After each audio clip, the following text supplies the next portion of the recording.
Assalamualaikum warahmatullahi ta'ala wabarakatuh.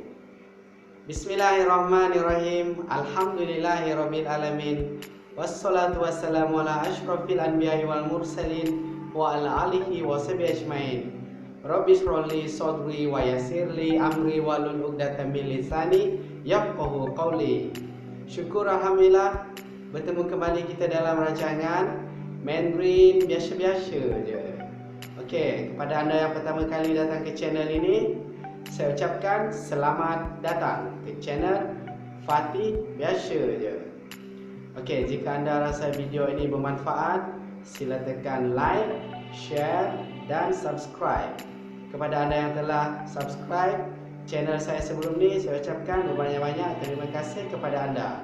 Okey, dalam video kali ini saya nak berkongsi dengan anda bagaimana nak perkenalkan diri anda dalam Mandarin.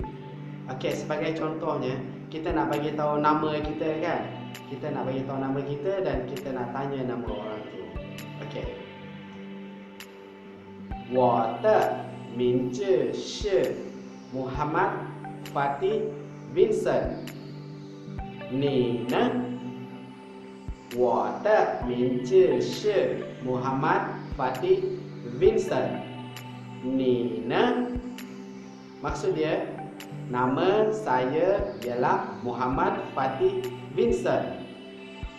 Awak ataupun anda? Senang kan? Okey, kita ulang sekali lagi. 我的名字是 Muhammad Fatih Vincent. Ni ne?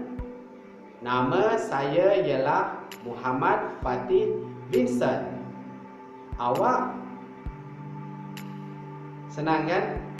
Okey, saya harap anda dapat faham apa yang telah saya sampaikan. Dan terima kasih kerana menonton video ini.